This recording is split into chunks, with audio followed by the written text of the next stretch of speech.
about is how will NATO support Ukraine going forward, and in an eventual ceasefire deal, what is Ukraine's future with NATO?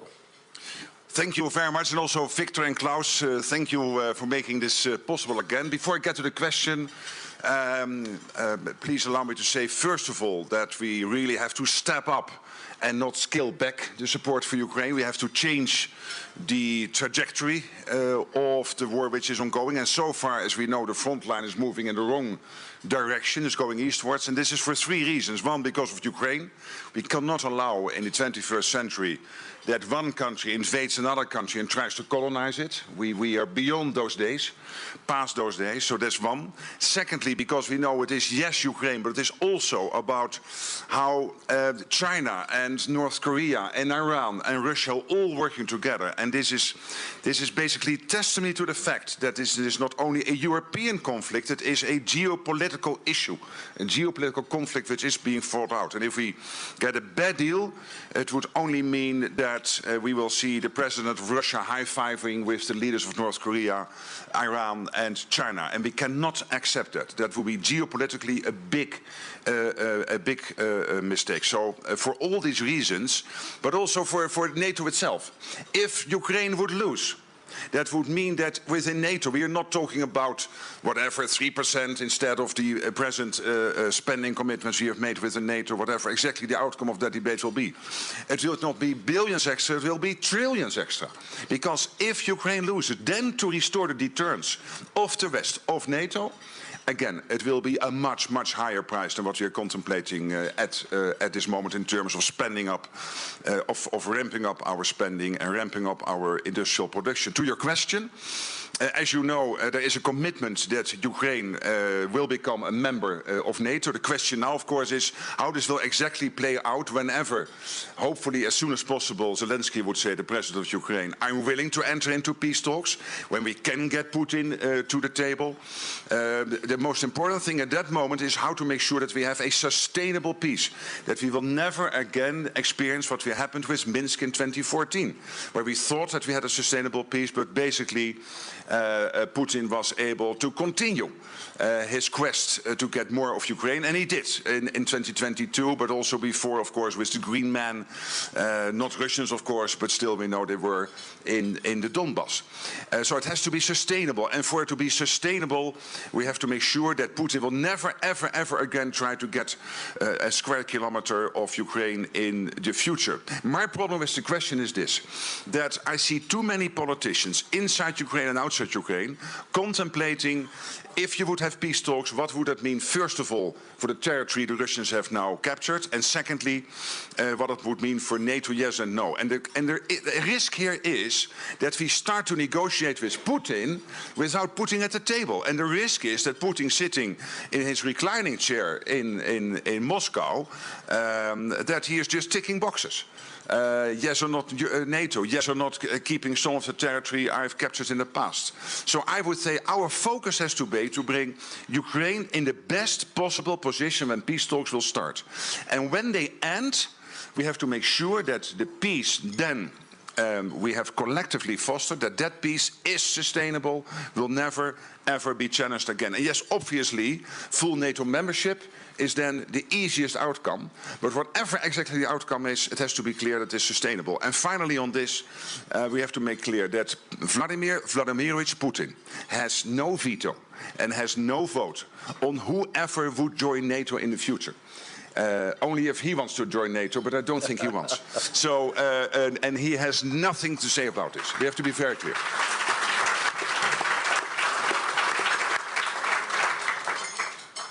Thank you, Mark. I think we have the connection to America established, but I'd like to go to Ambassador Richard Grenell, who is President Trump's newly appointed presidential envoy for special missions. I think he is speaking to us from the State Department. I think that was Senator Ernst, who we will get to in a second, but I think we are trying to get Ambassador... there you are. Ambassador Grenell, can you hear me, and can you say something so we can make sure you can hear us? Yes, I can hear you. I'm in Los Angeles. Not in Washington, but thank you for having me. It's a pleasure and an honor. So, Ambassador, give us a sense. Everyone is wondering. There's been much speculation. How does the Trump administration view the situation that currently between Ukraine and Russia? Give us, in the broadest strategic terms, how does the Trump administration view this situation? Well, first of all, I don't think that there's a big surprise. President Trump has been very clear about wanting to solve these problems. I think there's a big frustration from Americans that we've had a lot of talk over the last several years about just more military spending and more war. Let me give you an example.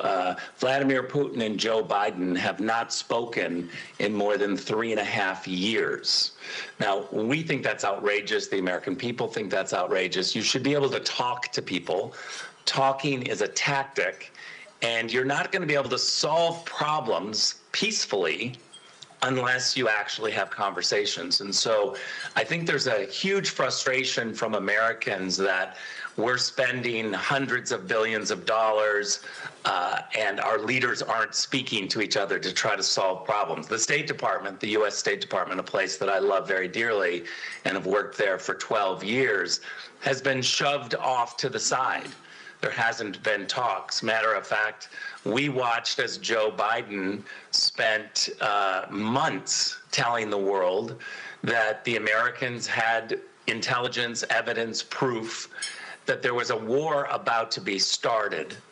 And we find it pretty shocking that there's so many foreign ministers in Europe, so many American politicians at the time who just didn't try to stop a war. If we had evidence that a war was stopping, we needed to have diplomats rush in and try to stop this war. So I think strategically, what Americans are watching is, once again, just this rush to war without having tough diplomats come forward and say, hey, let's talk. Let's try to avoid war.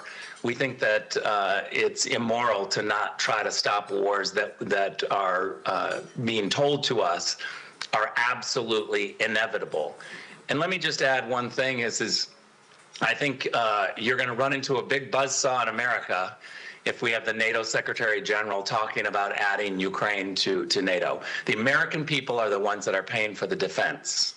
You cannot ask the American people to expand the umbrella of NATO when the current members aren't paying their fair share. And that includes the Dutch, who need to step up. And so when we have leaders who are going to talk about more war, we need to make sure that those leaders are spending the right amount of money. We need to be able to avoid war, and that means a credible threat from NATO. NATO needs to be absolutely prepared, but we need to have diplomats that are avoiding that war. And so I think the American people are frustrated, is the real summary. Let me ask you, Ambassador, we are in the war now, and the question is how to end it, as you say.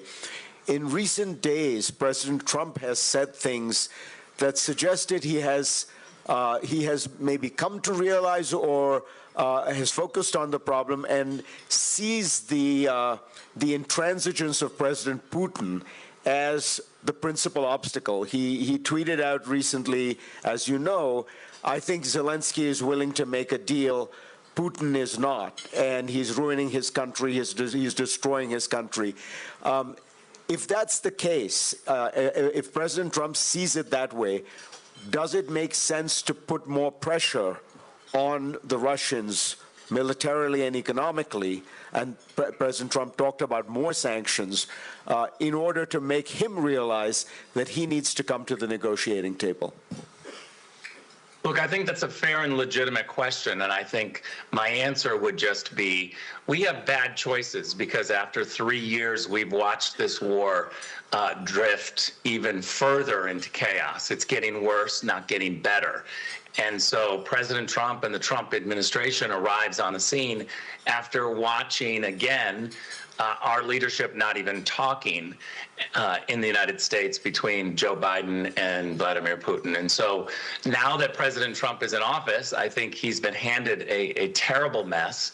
There are not a lot of great choices, but President Trump is somebody who has a credible threat and has already made clear that he's going to pressure both sides to end this. He's focused on trying to stop the killing. And so I think all issues will be confronted with a variety of different options. So what you're talking about, Fareed, I think is a legitimate option.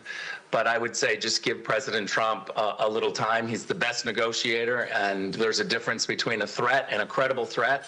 We've seen that from Joe Biden saying don't, and President Trump immediately jumping in and trying to communicate with both sides and pressure both sides to the table. Ambassador, that was a very helpful overview. Really thank you for taking the time to join us. All the best. Thank you.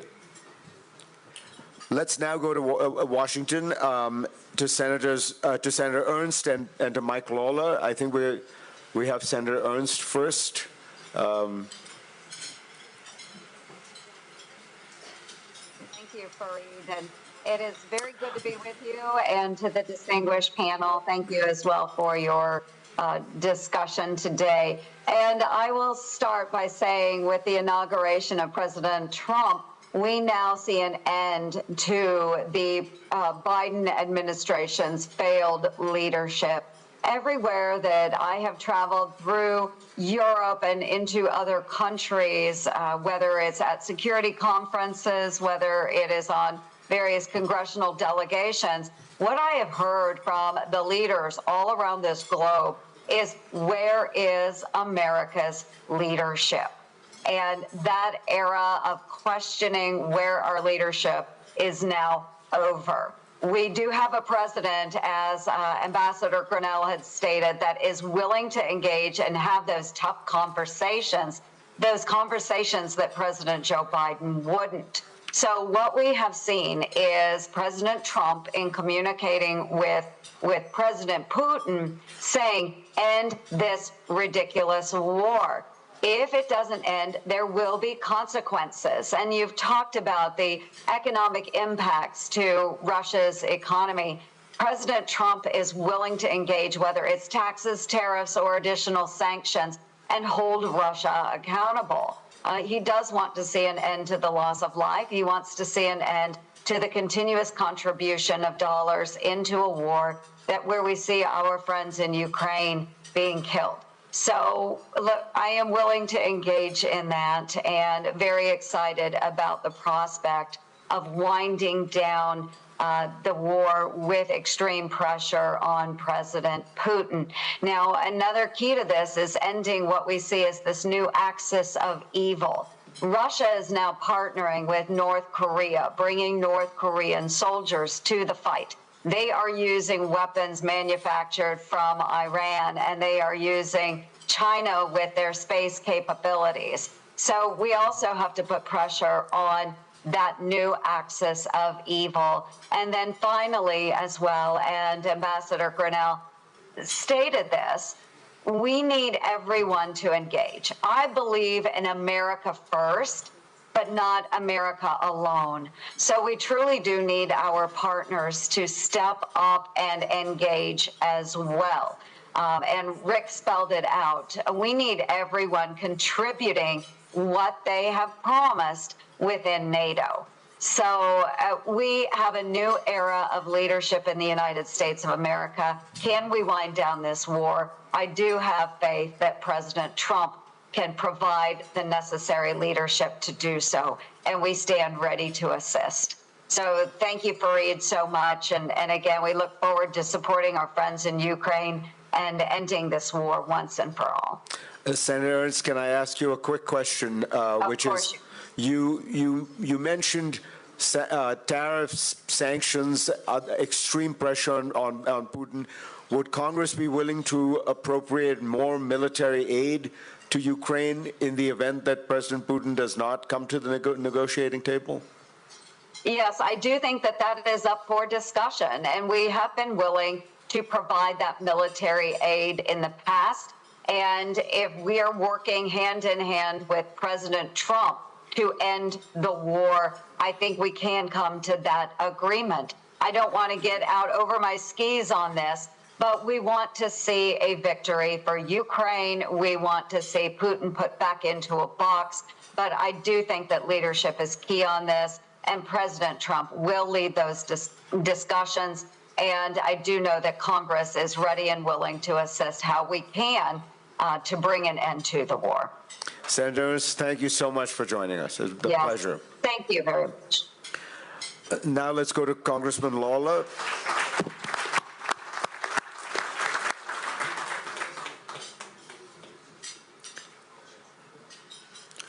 Thank you, everyone, for allowing me to join you tonight. I want to thank my colleague, Senator Ernst, for her leadership on so many issues impacting our allies around the globe. But we are in the most precarious place since the lead up to World War II. I think, obviously, as Senator Ernst outlined, the unholy alliance between Russia, China, Iran, and North Korea has created a tinderbox around the globe.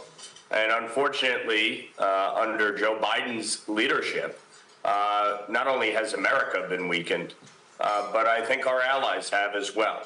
And it has created real challenges as President Trump assumes office. And I think the president is right to seek to engage Russia, to seek to engage China on these issues. But there needs to be, obviously, concrete steps taken.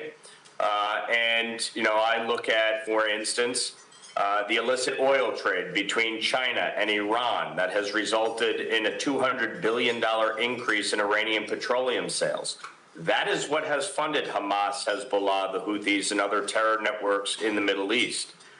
You look at, obviously, in many instances, Europe purchasing Russian gas.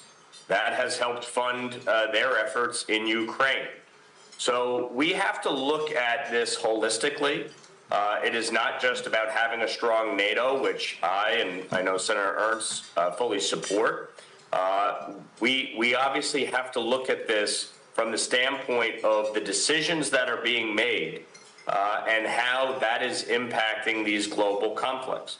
I have been very clear. I support Ukraine. I have supported sending military assistance, financial assistance to Ukraine. Many of you probably don't know, but my wife is from Moldova. Her family lives on the Ukraine border, so I am acutely aware of the consequences of failure here. I have no doubt that if Ukraine were to fall, other former Soviet satellite states would be in jeopardy. And that would be catastrophic for Europe. That would be catastrophic for America. So we have a responsibility as the United States to lead. I think President Trump is prepared to do that. And then though some may not like his style or the words he uses at times, the reality is our adversaries understand one thing. They understand strength and they understand bluntness. Unfortunately, Joe Biden had neither. And I think that helped contribute to the situation that we find ourselves in today. A war that is dragged on for almost 3 years, resulted in massive casualties, and seemingly has no end in sight. One of the challenges that we found as members of Congress in dealing with the prior administration was they really had no plan for how to end this conflict, and no plan for how to ensure Ukraine's sovereignty. I believe President Trump is going to be very clear with Vladimir Putin about the need for this war to end. You saw it today with his statement that he put out, that he does want to see a resolution, but if Putin does not come to the table, there will be significant and severe consequences to the Russian economy. And I think Europe needs to be prepared to take significant action as well. And so that is where we find ourselves today. But this requires strong, united leadership between the United States and Europe if we are going to push back against this malign effort by China, Russia, Iran, and North Korea to undermine and destabilize the free world. Thank you so much, Congressman. That was extremely helpful and much appreciated here. Thank you. Thank you.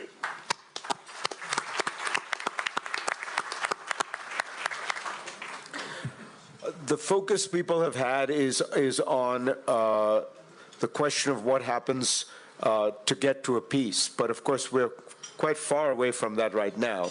And I wondered if I could ask the President of Poland, how much do you worry that this war continues?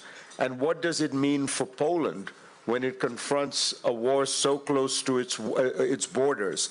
It just feels to me like you are in a situation that is far more acutely threatened than almost any other country.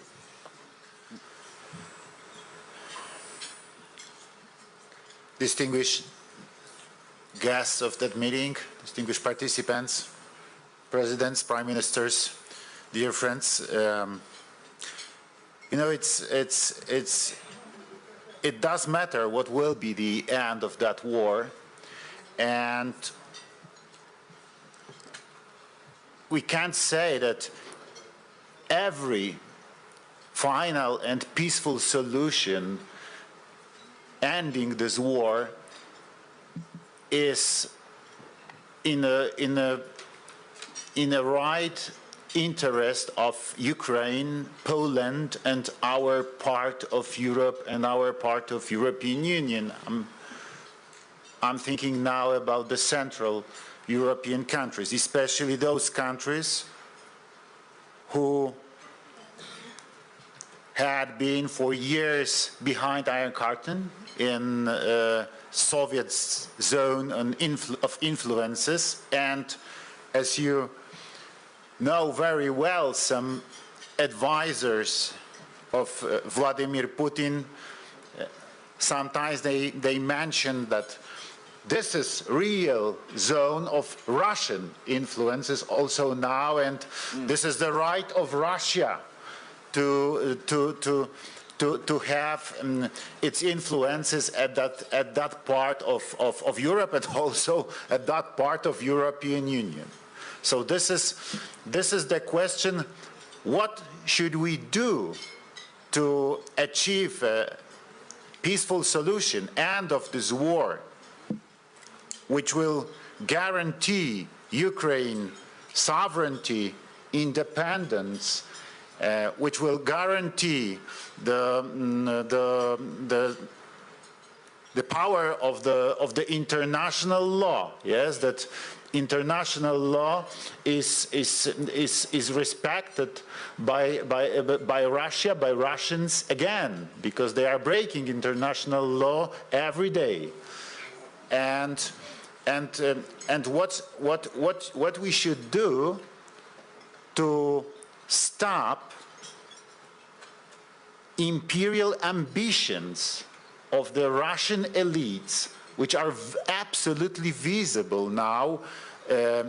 If you look at Russian aggression against Ukraine, if you look at the language they have in Kremlin, in Russian elites, if you watch Russian TV, if you see the amount and the tongues of Russian propaganda, you see what's the real problem and what's the real solution for that situation should be. So if we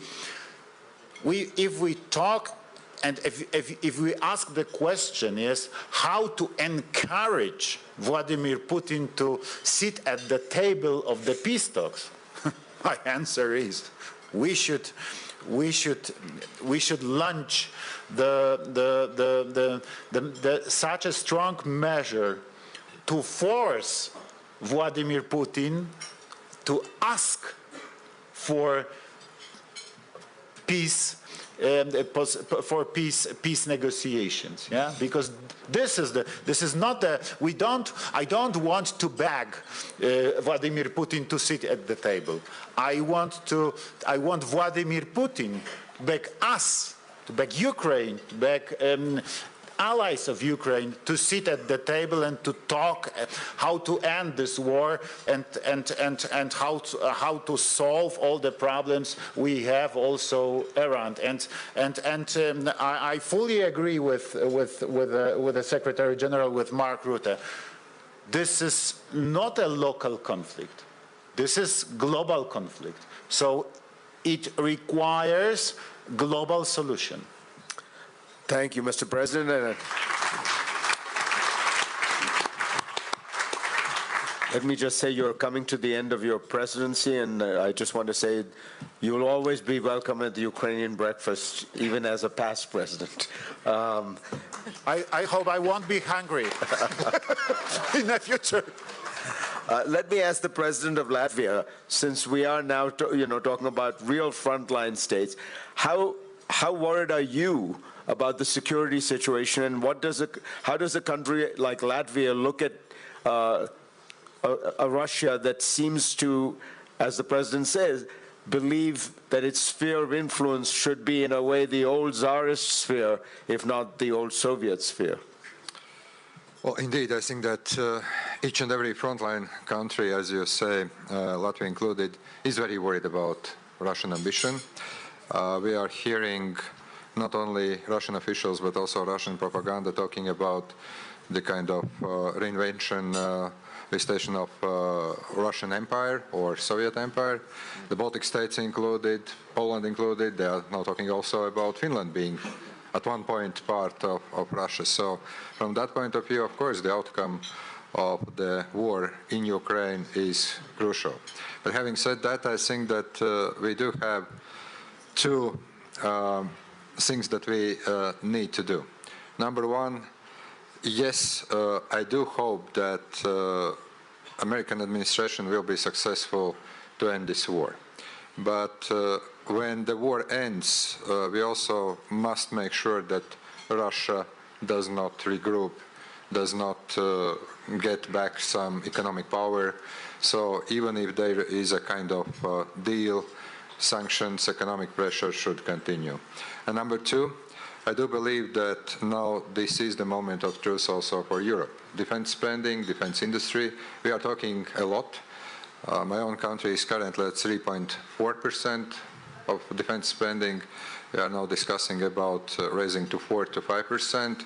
It is partly not only because of President Trump's statement, but also because we see that we have real needs. So from that point of view, indeed, I do hope that the strategy to stop the war, to keep Russia accountable would work, but also we should understand that I don't believe that Russia is going to stop. It will simply may use the time and then to restart either the war in Ukraine or to challenge its neighbors, and I think that the part of the strategy should be also to make sure that this is not happening. Thank you. Let me ask the Prime Minister of Belgium, Alexander De Croo, about the new sanctions package the European Union is putting together. But, how strong is it? And more importantly, if there were a deal, is there some thought about a staged and staggered relaxation of the sanctions? Because after all, if Putin gets a total relaxation of the sanctions the minute he signs the deal, that provides him with every incentive to regroup and go back into Ukraine. So how do you think about that issue of a deal, sanctions relief over a longer period of time?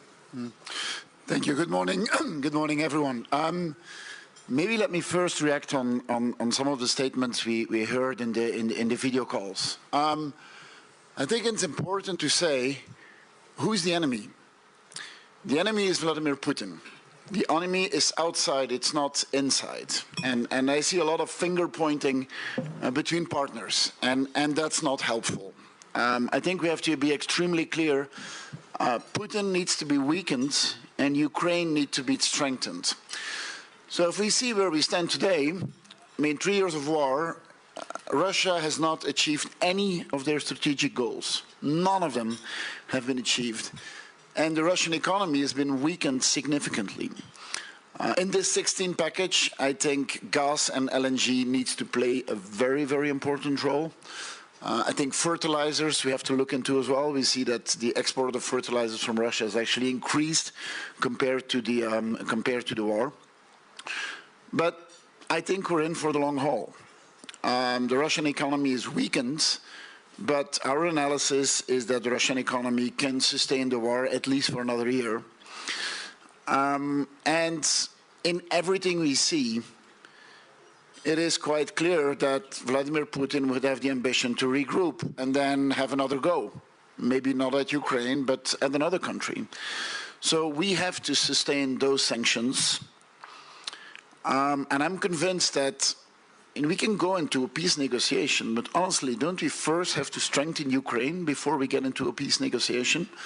And then talk about how do we sustain peace and how do we make sure that Russia is not a threat to us European countries and to the rest of the world.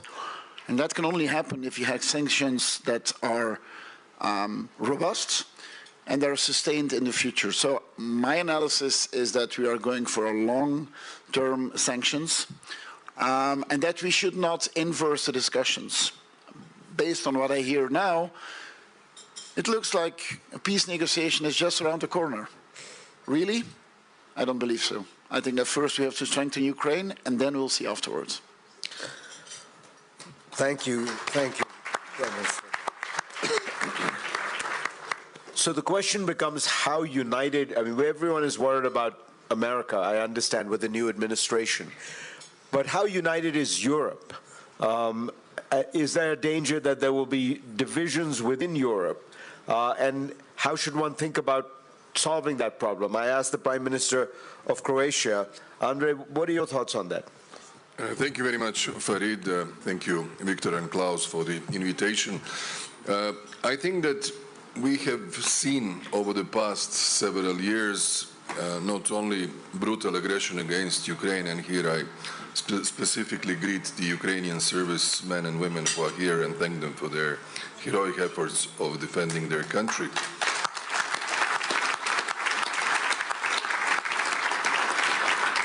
But also, we have seen the increased influence of Russia in democratic processes across Europe. And as the time passes, as the elections unfold, what we can see is that there is a trend of having political forces coming into ruling or governing positions, if not alone, then in coalitions, who are, in my view, called the pro-peace leaders. Everybody is pro-peace. But there is a difference and a nuance. Are we pro-peace, which will then sanction the aggressor and remain the today illegally occupied and illegally annexed territories endlessly under Russian control? Or are we going to stick to the main principles of international order as we have known it over the last 80 years, and that is the respect of one's sovereignty, its territorial integrity, and respect for its neighbors' existence? Because what I have noticed recently from Russia is something completely different what we are talking here. Russia spends 40% of its budget on defense and security forces. 9% of its GDP is spent on defense. They have literally possibilities of enrolling endlessly conscripts, whether domestic, scattered across 2 continents, or added by North Koreans fighting war in Ukraine. Internally, I don't see any opposition force who can endanger Putin. Methodological element, which was mentioned by Mr. Grenell, are we talking to Putin? Putin has been isolated now for 10 or 11 years. There are literally few leaders today in power in the West who have some sort of real personal contact with him. Very few, not more than 5, I would say. And that matters. That means that there is no trust, there is no track record of sort of trustful relationship, and limited influence. Plus, the way I see their narrative, I think they're back now into the first year of aggression. I said last year here, first year it was the negation of Ukrainians' very existence. You are not Ukrainians, you are small Russians. Second year, confrontation with NATO. And third year, the new world order, something which is very different from what we are representing here today. Now I see a tendency in their rhetorics that they are back to the first year rhetorics. And that is very dangerous. And I think we should all, with all due respect to the new impulse of the new President Trump administration, wish to start talks and engage, we should not fall into a trap of political naivete. Putin can be patient, Russians can endure the sanctions regime. I don't see really any dramatic thing internally that 15, 16 or 26 packages of sanctions have changed anything in their line of thinking. And that has happened also in the past. So my view is fully agreeing, strengthen Ukraine as much as we can, stick to our principles, and not allow that whenever and whatever peace deal comes, that it's not just any deal that will petrify the current occupied territories into some sort of a frozen conflict and give them a chance for another opportunity. So let me give you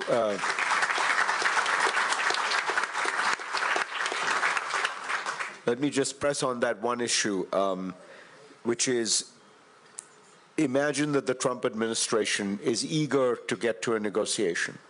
And imagine that there are certain countries in Europe, let's name them, Hungary, that sees the issue more closely the way the Trump administration does.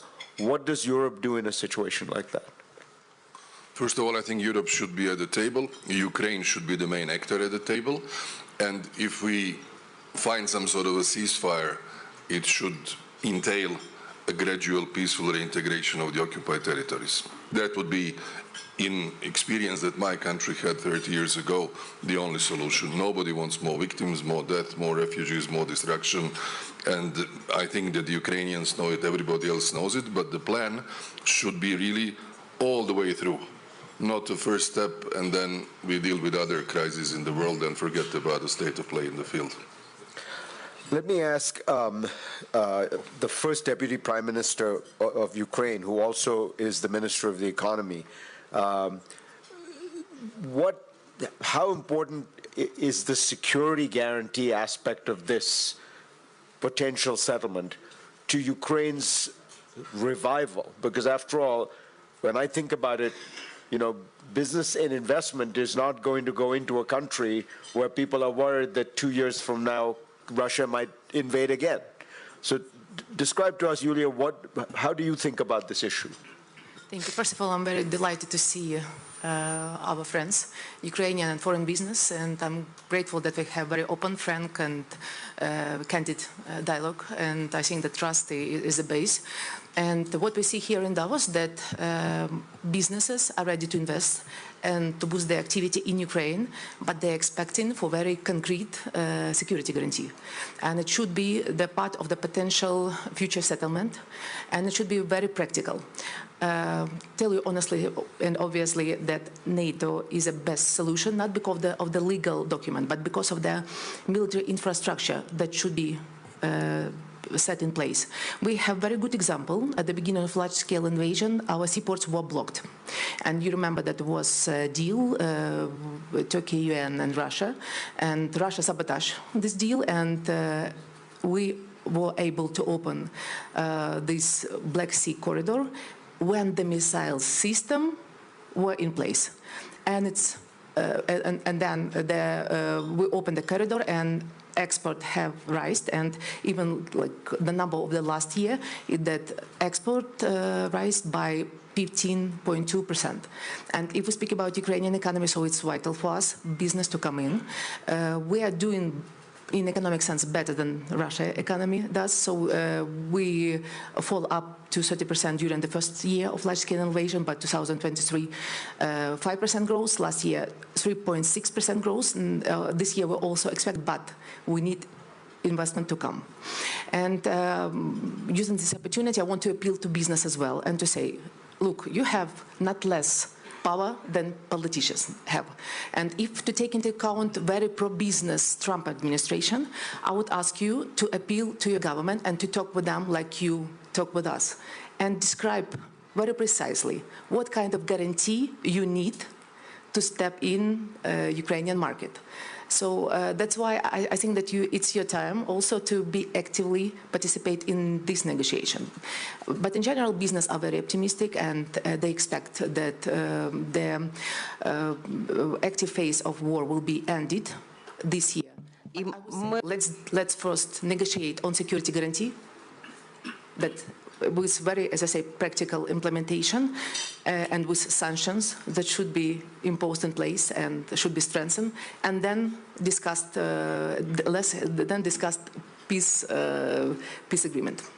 Let me ask you, Yulia, one of the things that Trump administration officials, and I think people are close to the president, have often talked about is the worries about corruption in Ukraine.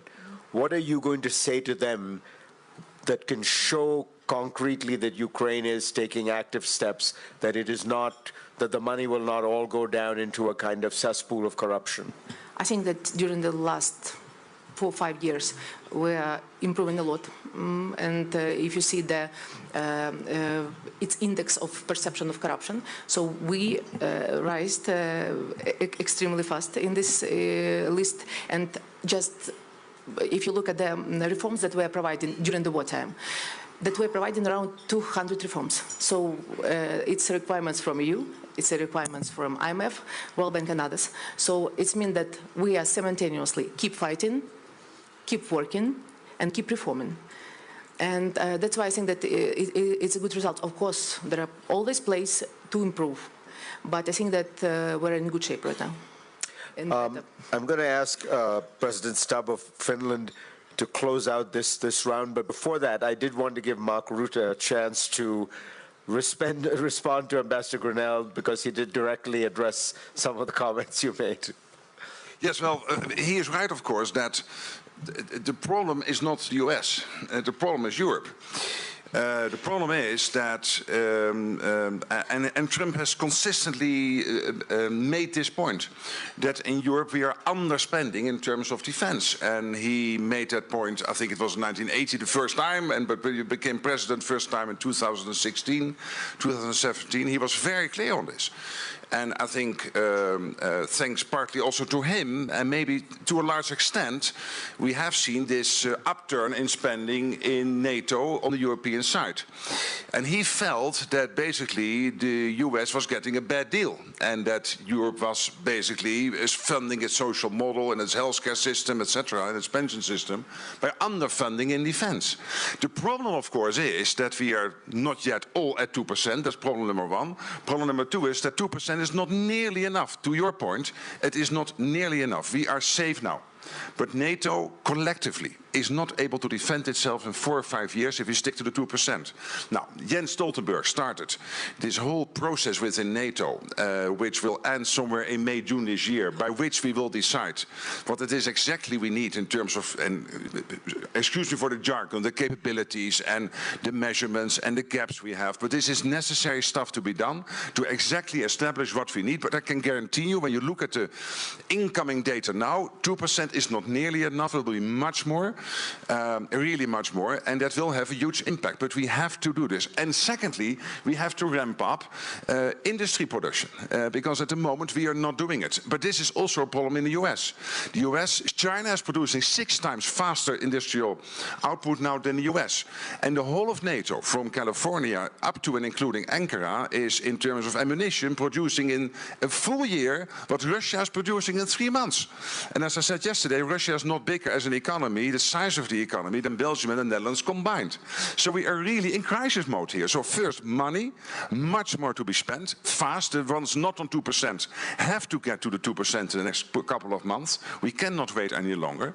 And then we have collectively to move up, and we will decide on the exact number later this year, but it will be considerably more than that too. And then on industry production, we are really in a bad place here. And don't think that China is producing crap like they did 20 years ago. They ship ships they are now building, and they have now a bigger than a navy than the US has, are much better, are at least quality-wise at the same level. And this is a problem we have within NATO, that the better is always in NATO the enemy of good.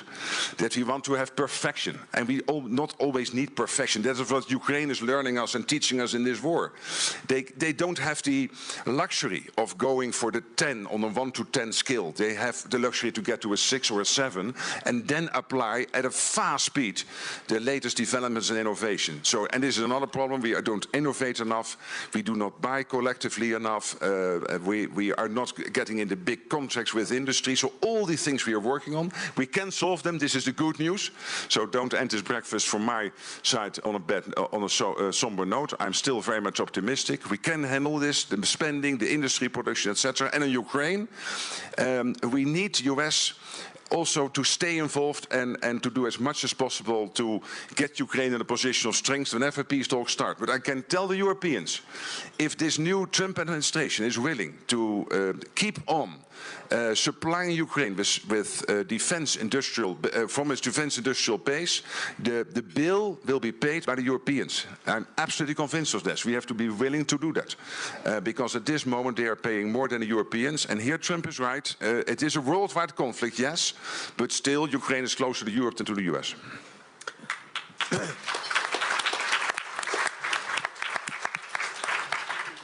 Alexander Stubb, give us a sense of how you think this plays out in the next year.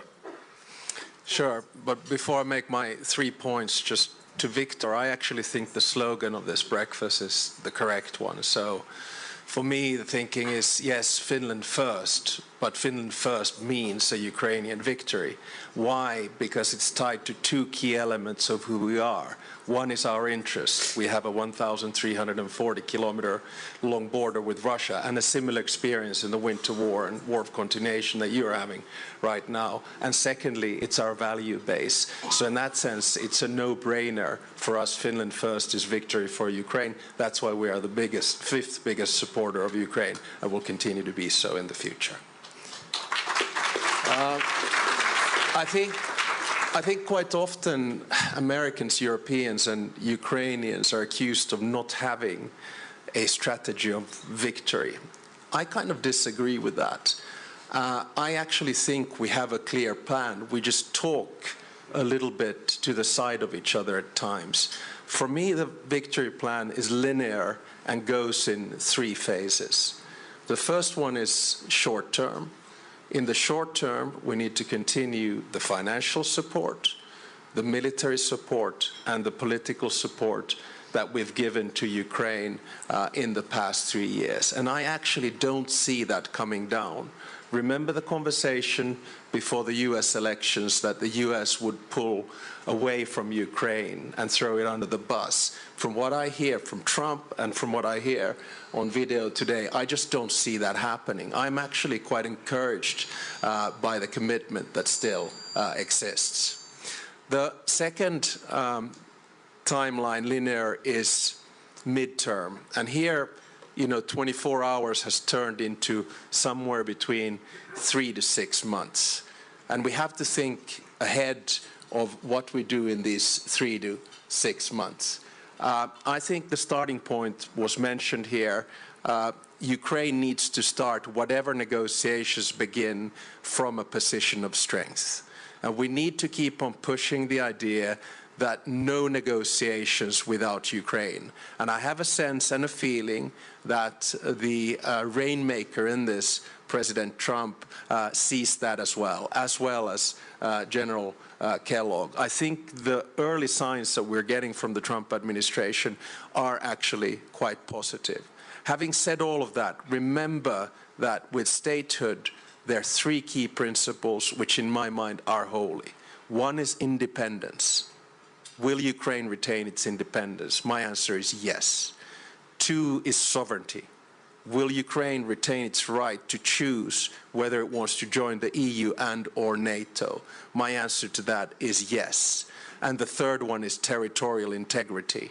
And again, I come to the rules and principles of international law. We need to stick to the borders that have existed previously and stick to that setup. These three principles, in my mind, are holy. And I say this from experience. Remember, in World War II, Finland retained independence, lost sovereignty to decide in which club we wanted to be, and we lost 10% of our territory, including the areas where my grandparents and my father were born. So let's not let that happen in Ukraine.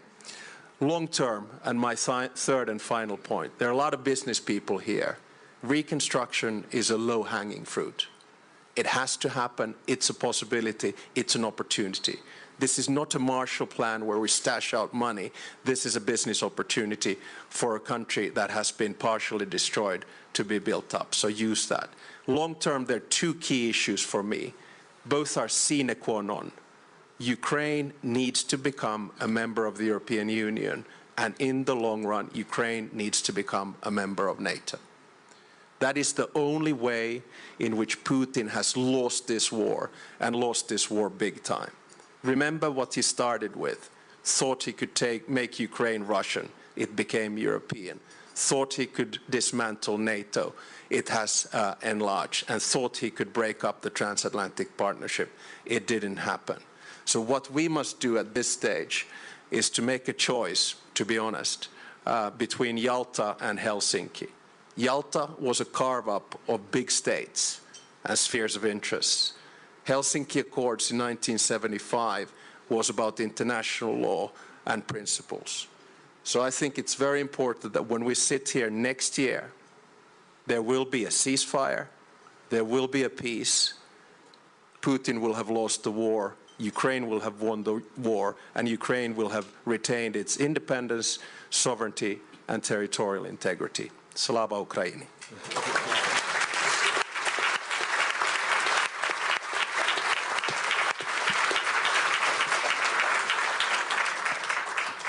Let me get a few comments from the audience. Jens Stoltenberg, you were Secretary General of NATO during the first Trump administration. So give us some pointers on how to deal with Donald Trump. I think the main thing is to actually engage with him. So when there are concerns or issues raised about what the new administration will do, I think the best thing is to go over to Washington to sit down and discuss. And the reality was that back in 2017, some allies thought that we should just stay, to freeze the relationship with the United States, do almost nothing, and hope that things would improve after the next elections. We did the opposite. We actually sat down with President Trump and addressed the issues he had, especially on defense spending. And as Mark just alluded to, the reality is that things have really changed. When we made the decision to start to spend 2% of GDP on defense, only 3 allies met that guideline. Now it's 23 allies. So that's a big difference, and it makes it much easier to tell whoever is president of the United States that European allies are taking this seriously. On Ukraine, I remember very well that there was, the position among NATO allies back in 2016 and 2014, also after the annexation of Crimea, was that we should not provide lethal aid to Ukraine because it could provoke Russia.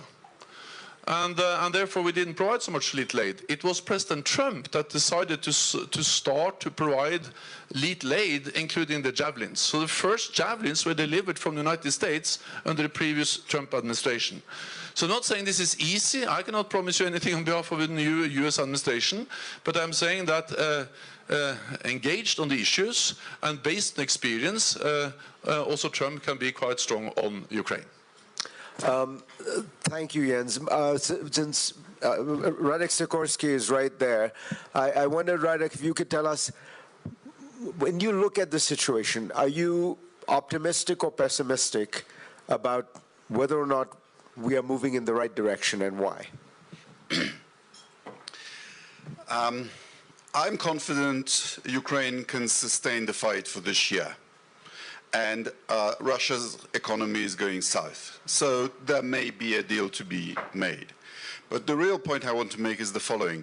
President Trump has started well by recognizing that it is Putin who has to shift his position, not Ukraine.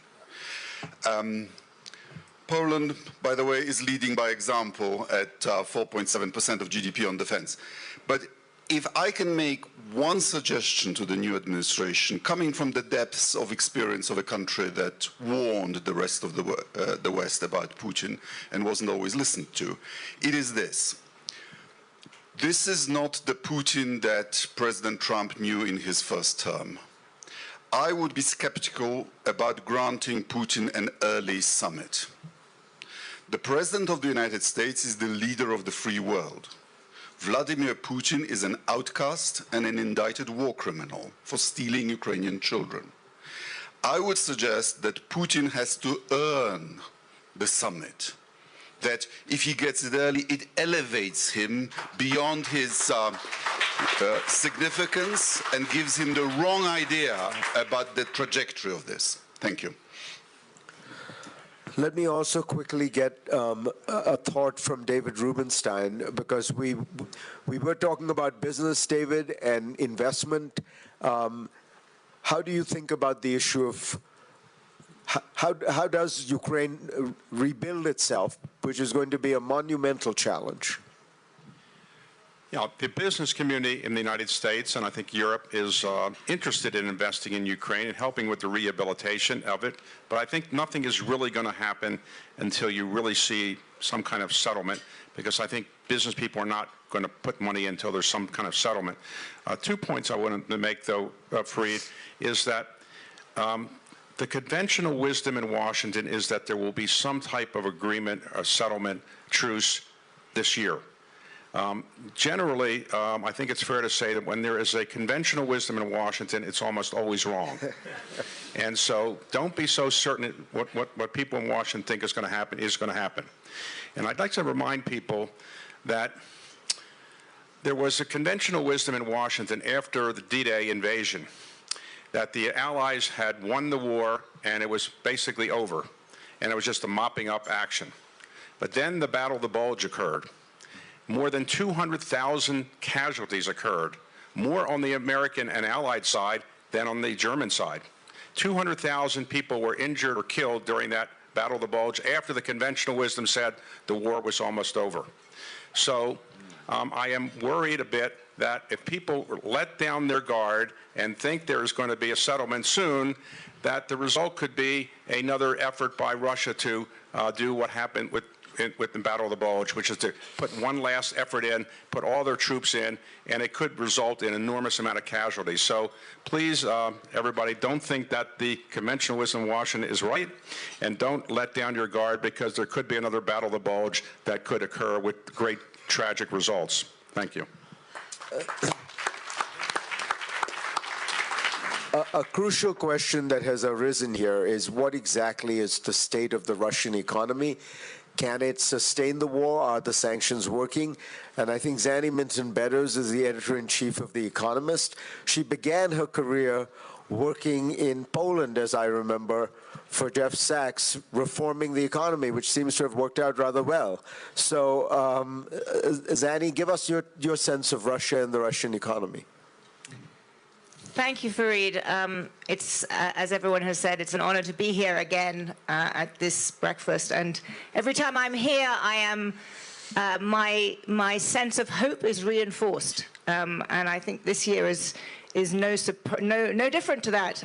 So what I've heard in the last few minutes has really made me think that, David, you're probably right, conventional wisdom is wrong, this isn't going to be quick, but that there is a determination from Washington that not everybody expected. To your question, Fareed, briefly, I think the Russian economy has held up better than we expected. I think we have to be honest about that. I think that in the last 3 years, the sanctions have been less effective than people expected. I think we've learned that sanctions have a half-life. The capitalist spirit is extraordinary. People find ways around sanctions, and unless they are extremely tough, people find ways around them quickly, and we need to acknowledge that. But nonetheless, the Russian economy is now under some pressure. Inflation is above 20%. The ruble is falling. This cannot go on forever, because this is an absolute wartime economy. Yes, Putin is throwing absolutely everything at this, but at the same time, he is saying it is not a war. remember, you go to prison in Russia if you say that this is a war. So he can't continue that for too long. I don't think you can have the kind of war economy he's created and pretend that there isn't actually a war going on. So over time, I think the Russian economy is going to be hit. But if we look at history, Russian economic weakness in the end results in dramatic change within Russia, but it takes time. So don't expect this to happen very quickly. The economy is weaker than you think, but it is a slow rot of a weakness. That would be my assessment. Thank you. I wanted to check if we have the Foreign Minister of Portugal here. I thought I saw him, but I think he's left. So I think we'll skip that. I wanted to now go to some of the most important people we have in this room, who don't have as grand titles perhaps as everybody else, but they have a simple title that is perhaps more important and more evocative than any other. They are Ukrainian soldiers, Ukrainian heroes. And I wondered if we could hear from some of the soldiers who are fighting the war that we have been talking about.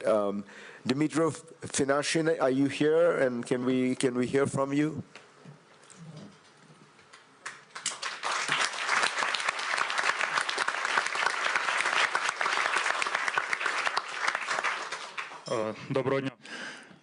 Good morning. I'm very glad that you're here. I'm very glad to see everyone and very glad to hear all those words of support that you are joining in support of Ukraine. But I would like to ask you for two things. The first is, don't be shy and don't be proud. Don't be too proud to ask Ukraine to share our experience. No one can deny that we have the experience of waging a modern type war. We can tell you how you can hone your arms, how you should precise your weapons, how you should build fortifications. No doctrine is working anymore. Don't think that while we are going and asking for help, well, we are not very proud. We are fighting for our survival. We have to do this. We constantly say, we even sometimes beg, help us, but this does not make us weaker or less valuable. So let's share experience, exchange experience, and develop. Another thing that I wanted to ask for is to think not to care too much about the pensions of your population now. Please think about raising your military and defense capacities and potential. Unite. If you are not strong today, you will have to think about how you will pay pensions to such young boys like I am. This is not a very pleasant prospect, so please become stronger, and this will be better for us as well, because you are our partners, and Russians will understand that they are in a critical situation. Thank you. Thank you so much, Dmytro. Kristina Boychuk, can we hear from you?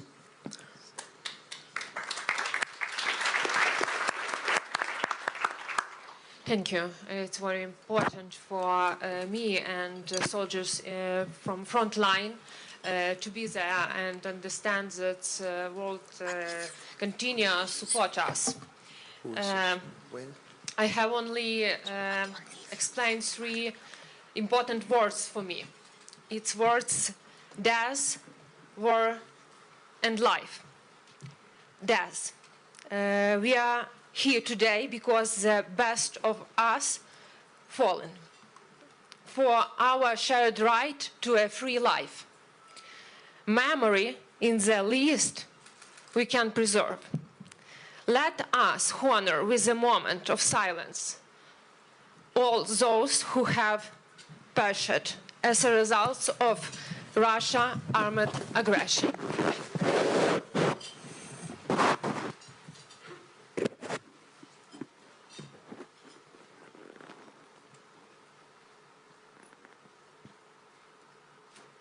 Thank you.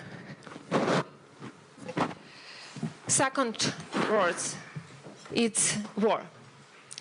During the battles for the town Rubizhne in east of Ukraine, I realized for the first time what changes I need to undergo, not only to survive, but most importantly to protect my units.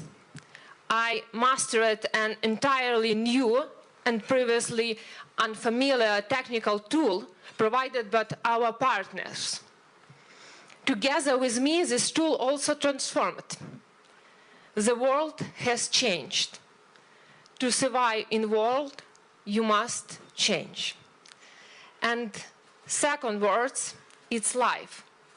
While carrying out a mission near the settlements of Makiyivka, since 6 months ago, my comrade, seasoned warrior, was died.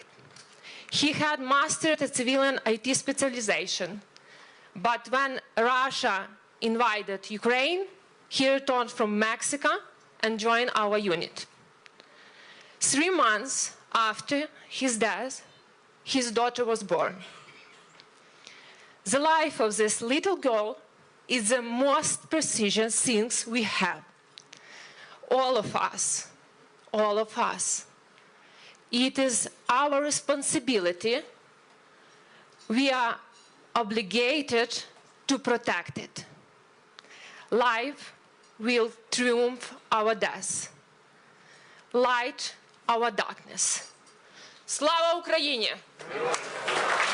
Glory to Ukraine.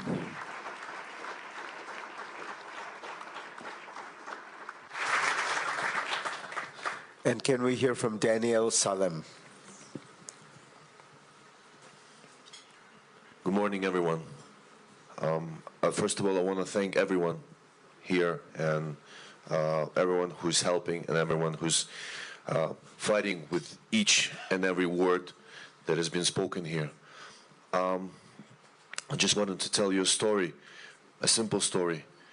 I want you to imagine a close-range fight that we've been in summer of 22, Posad Pokrovsk. We've been 8 of us. After 4 hours of fighting, the fire was seized for maybe an hour. And we're stuck in the trench. And as you can see, I'm always hungry. And I really wanted to eat. And from out of nowhere, Posad Pokrovsk is a little village. It's not little, it's actually vast. It was a beautiful village.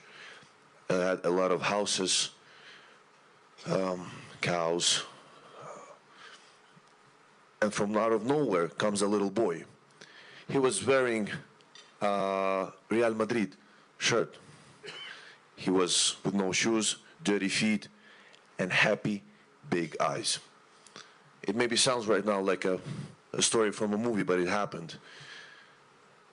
He ran out to us, and he didn't say anything except like, "You want to eat?"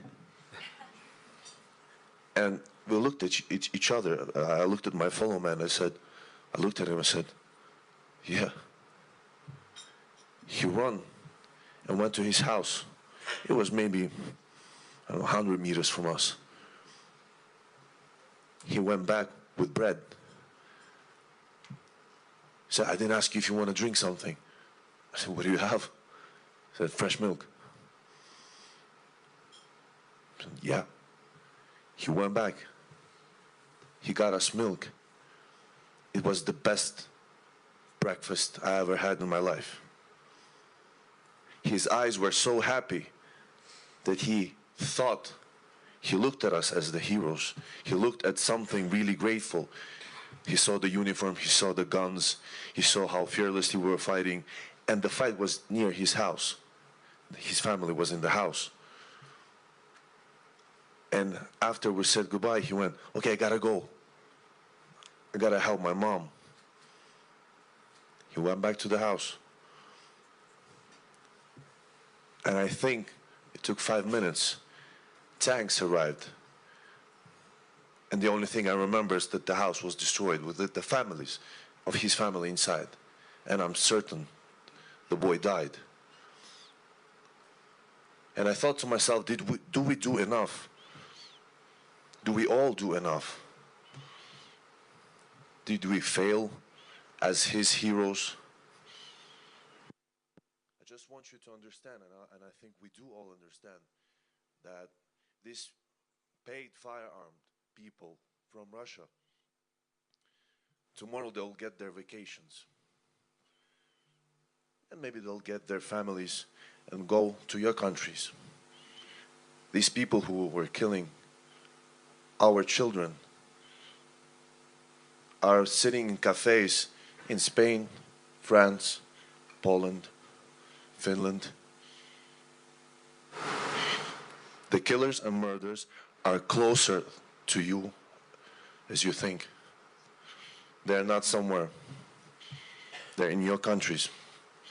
We're letting them in. We're opening the doors for them. That's it. Slava Ukraini.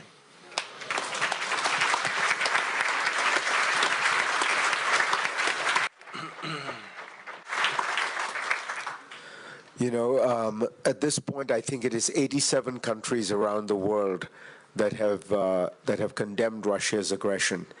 And people often say, well, where is the global south? Well, you know, as you can tell by that number, a large number of countries in the global south have actually condemned the Russian aggression.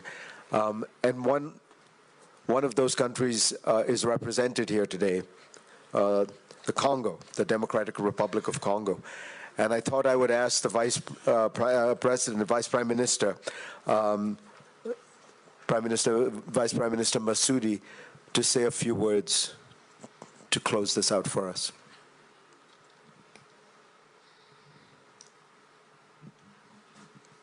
Unfortunately, I will speak in English. I have someone to translate it. I will speak in French, please. Je vais parler en français. Je voudrais d'abord honorer la mémoire de tous les Ukrainiens qui sont tombés au combat. I first would like here to honor the life of all the Ukrainian people who fight for this war. Parce qu'il faut toujours se battre pour quelque chose, mais pour l'intégrité de son pays, on ne peut pas hésiter à se battre pour ça. Because we all have subject to fight for, but for the sovereignty of her own country, it's a good reason and the strongest reason to fight. Je voudrais aussi saluer la mémoire de tous les héros qui sont vivants, qui continuent à se battre pour l'intégrité de leur pays, les militaires ukrainiens, la population ukrainienne. And I really have a good thought here for all the heroes that are fighting nowadays, for Ukrainian soldiers, for civil Ukrainian people too.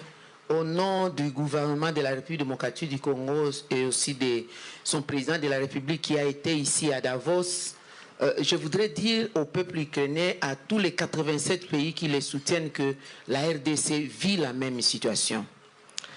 Well, on the name of my government of Democratic Republic of Congo and of the name of our president that was here until yesterday, I really would like to bring my support to the 87 countries that are really supporting Ukraine and remaining that our country is having the same difficulties.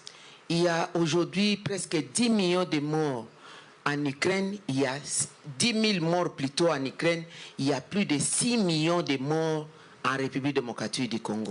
Today there are more than 10,000 people who died in Ukraine, and on the same time in DRC there are more than 6 million people that are dead. Les femmes enceintes, les personnes vivant avec handicap, les personnes de troisième âge, les enfants, c'est un peuple qui est en train de déambuler dans tous les pays. Aujourd'hui, même au moment où je vous parle, les bombes sont en train d'être larguées en République démocratique du Congo. Pregnant women, handicapped persons, children, all of them are really having a hard time now with the war that is handling now in our country. And the moment that we are speaking, bombs are being released in the rest of the country. La population congolaise souffre tout simplement parce qu'elle regorge de beaucoup de ressources naturelles, minières et forestières. Congolese people are really suffering for this war for one reason, because they are really having a lot of natural resources on their soil. Nous sommes dans une situation actuelle de réchauffement de la planète où la République démocratique du Congo se présente comme pays solution face à la crise climatique. Nowadays, with the climate change and all the difficulty that we have on this area, DRC is really positioning itself as a country of solutions. Et ça ne vient pas de moi, ça vient de l'Union européenne qui aujourd'hui a un projet ambitieux en République démocratique du Congo avec la Tour Afrique qui a prouvé que le bassin du Congo constitue aujourd'hui le premier poumon du monde face au réchauffement de la planète. And this is coming from the European Union that has a really strong project in DRC that is really showing that DRC is really the lung of the planet for le bassin du Congo dans son ensemble, c'est le premier poumon du monde. Congo Basin is the first lung on the planet. Et la RDC a plus de 62% des forêts tropicales humides qui sauvent aujourd'hui l'humanité en absorbant toutes les pollutions du monde, 24 000 gigatonnes par an. And DRC has now 62% of tropical forests that are today absorbing all the pollution of the world, more than 24,000 gigatons per year. Aujourd'hui, tout le monde a le téléphone. Il y a le satellite, il y a les nouvelles technologies de l'information et des communications. On parle de la transition énergétique. C'est la République démocratique du Congo qui regorge plus de 60% des produits, des matières critiques qui aident l'humanité à aller vers la transition énergétique et les nouvelles technologies de l'information et des communications. Today we are all holding and having phones. We are working with technological information, satellites. All these elements have huge materials that are coming from DRC. 60% of everything that you have on your phone comes from our countries. La différence entre nous et l'Ukraine actuellement est que un tel breakfast donne de la force à la population ukrainienne de savoir que nous sommes soutenus quoi qu'il y a des problèmes. The difference between Ukraine and us is that with holding such breakfasts and such events, Ukraine had the strength to see and to know that they have people with them. Malheureusement pour la République démocratique du Congo, quoique nous sommes en train de sauver le monde du point de vue de l'humanité, d'être le poumon mondial, et du point de vue des nouvelles technologies de l'information et des communications, nous ne sentons pas l'appui du monde. Qu'est-ce qui se passe? We're going to have to close. Unfortunately, on DRC side, despite that we are the solution in terms of climate change, and despite the fact that we have all these natural resources, we doesn't feel really this help for the world. What is happening? Autant la Russie est condamnée, autant nous demandons que le Rwanda soit condamné parce que les 87 pays qui soutiennent l'Ukraine sont capables de terminer la guerre dans le bassin du Congo, de terminer la guerre dans le Grand Lac en République démocratique du Congo. As Russia is now being called as not a good country, following all these things, we are really now requesting that in the same time, Rwanda is being held responsible for everything that is happening. With that request that you make and very eloquently made, I am going to have to close because we do have to maintain the time and we do have to close the meeting. Madam Vice President, thank you so much. I just want to close with one thought, which is we've heard a lot today about the determination of the democracies of the world to support Ukraine. And I think it's important to remember how important that is, because democracy's enemies always assume that they can outlast the democracies. And that is their key strength, has always been the idea that the democracies will flag and falter and fail over time, but they can stay strong. The truth is, history doesn't bear that out. Hitler believed he was building a 1,000-year Reich, and it lasted not even 15 years. The Soviet Union always believed that it was going to outlast the West, but it turned out that the West outlasted the Soviet Union. The Taliban and Al-Qaeda used to say that Islamic fundamentalism would win because, in the phrase they used, you have the watches, but we have the time. But look at all those three movements and look at the West. We bicker a lot, we disagree amongst each other, we have open disagreements, but at the end of the day, there is an extraordinary staying power in the democracies of the West. And I would just want us all to remember that strength and to remember that as long as we keep our eyes focused on the North Star, which is to continue to support Ukraine, we will outlast this next form of evil as we have so many before. Thank you all so much, and as always, thank you, Victor.